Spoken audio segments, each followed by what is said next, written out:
Hello everyone, আবার একটা ছোট্ট ভিডিও নিয়ে চলে এলাম তোমাদের সামনে। তোমরা সবাই কেমন আছো? আশা করি ভালো আছো। আমিও কিন্তু খুবই ভালো আছি। তোমরা দেখে বুঝতে পারছো আমরা কোথায় এসেছি। এখন এসেছি আমরা সিনেমা দেখতে। সিনেমাটির নাম হলো রঘু ডাকাত। তো সিনেমা হলের সামনে কিন্তু এই ছোট ছোট দুটো দোকান ছিল, তাই ভাবলাম বাবুসোনা যেহেতু আছে, তার সাথে এসেছিলো আমার কাকার ছেলে, তো সে দাদাও ছিল। তো ভাবলাম চলো একটু ঠান্ডা জল নিয়ে নিই, তার সাথে কয়েকটা চিপসের প্যাকেট নিই আর কয়েকটা বিস্কুট নিয়ে নিই। সেটা কিন্তু নিয়ে নিলাম। তোমাদেরকে একটা কথা বলি, অনেকে হয়তো বলবে যে সিনেমা দেখতে গিয়েছো, তো এটা আবার ভিডিও করে দেখানো কি দরকার আছে? তো আমি বলবো, দেখো, আমি ছোট থেকে এত বড় হলাম, 4 বছর বিয়ে হওয়া হয়ে গেল, কিন্তু আজ অবধি আমি কোনো দিনই সিনেমা হলে যাইনি আর কোনো দিনই কিন্তু সিনেমা দেখিনি। তো আমরা এদিকে জল বিস্কুট কিনছিলাম, ওইদিকে আমার দাদা কিন্তু টিকিট কাউন্টারে গিয়ে টিকিটটা কেটে নিয়েছিল। তো নিচের তলা, মাঝের তলা, উপরতলা ছিল, তো আমরা একদম উপরতলা টিকিট কেটেছি। তো এখানে দেখো, তোমাদেরকে এই রুমটা দেখতে পাচ্ছ, এই রুমটা আমার হাজব্যান্ড বলছে যে এইখানে কিন্তু বয়ফ্রেন্ড গার্লফ্রেন্ড মিলে কিন্তু সিনেমা দেখে। তো এখানে খুব হাসাহাসি করলাম। তো দেখো, আমরা চলে এলাম সিনেমা হলে। প্রথমে সিনেমা হলে ঢুকে পরে কিন্তু ভয় পেয়ে গেছিলাম, কারণ একদমই অন্ধকার। সিনেমা শুরু হয়ে গেছিলো, আমাদের আসতে দেরি হয়েছিল 5 মিনিট। তো চলো, আমি কেন একাই সিনেমা দেখি, তোমাদেরকেও দেখাবো।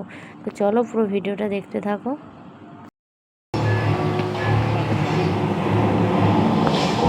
বরুণের পাপের গড়া পূর্ণ করেছিল শুধু একজন জন ফার্গুসন, যার বড়লাট হওয়ার লোভ তাই করে তুলেছিল দয়া মায়াহীন এক রাক্ষস।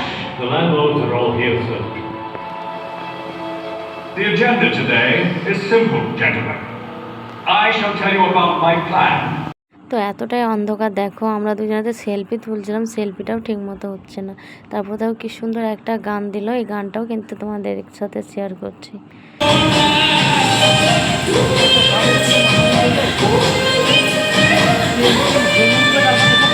বন্ধুরা দেখো, আমি তোমাদেরকে অল্প দেখালাম, একটা গান দেখালাম, অল্প সিনেমাটা দেখালাম।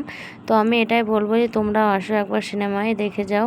রঘু ডাকাত বলে এই সিনেমাটি খুব সুন্দর একটা সিনেমা। আমি মাঝখানে কিন্তু কান্না করে ফেলেছিলাম, যখন রঘুর মাকে গুন্ডারা মেরে ফেললো, তখন কিন্তু সত্যি আমি কান্না করছিলাম। আমার হাজব্যান্ড, তুমি কাঁদছো কেন? আমার সত্যি আমার খুবই কান্না পাচ্ছিল। তো এবার দেখো, আমাদের সিনেমা দেখা কমপ্লিট হয়ে গেছে, তাই কিন্তু সিনেমা হলটা তোমাদেরকে দেখিয়ে দিলাম, কারণ তখন লাইটটা জ্বেলেছিল তাই। তারপর আমরা নিচে চলে যাচ্ছি সিঁড়ি দিয়ে। তো এবারে যাব আমরা, যাওয়ার পথে একটা প্যান্ডেল রয়েছে, খুব সুন্দর একটা মা কালী প্যান্ডেল রয়েছে, খুব বড় একটা প্যান্ডেল হয়, সেইখানে কিন্তু চলে যাব।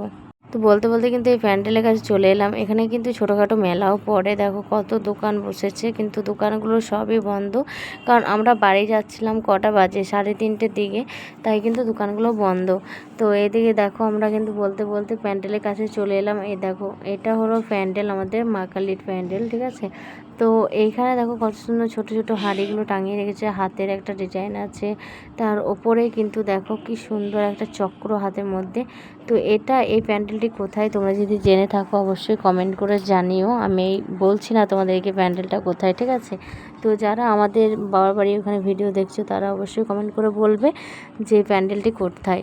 তারপরে প্যান্ডেলের ভেতরে চলে এলাম। চলো তোমাদেরকে মাকেও দেখিয়ে দিই। এই দেখো মা, সত্যি মায়ের মুখটা কিন্তু অপূর্ব লাগছে দেখতে, সত্যি খুব সুন্দর, আমি তো দেখে শুধু চোখ ফেরাতে পারছি না।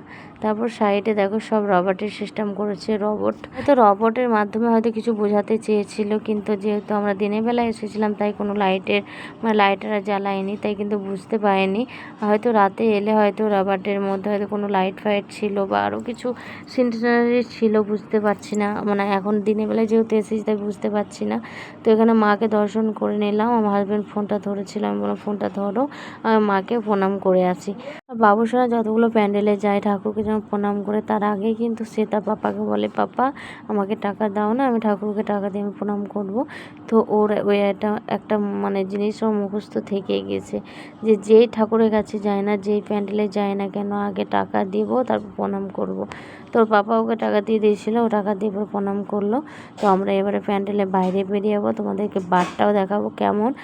তো তো বাইরেও কিন্তু রাবার টায়ারের সিস্টেম ছিল, কিন্তু আমরা দেরি না করে আমরা বাড়ি চলে যাবো, কারণ খাওয়া দাওয়া করে কিন্তু আমরা সিনেমা দেখতে আসিনি। সকাল 10টার সময় মুড়ি খেয়ে পরে কিন্তু চলে এসেছিলাম। তো এই ভিডিওটি কেমন লাগলো বন্ধুরা অবশ্যই কমেন্ট করে জানিও। এরকম ভিডিও দেখতে হলে অবশ্যই আমার ফেসবুক প্রোফাইলটিকে ফলো করে দিও, আর ইউটিউব থেকে যদি দেখে থাকো তাহলে ইউটিউব চ্যানেলটিকে সাবস্ক্রাইব করে। তারপর দেখো বাড়ি এসে কিন্তু আমাদের খাওয়া দাওয়া কমপ্লিট হয়ে গেল।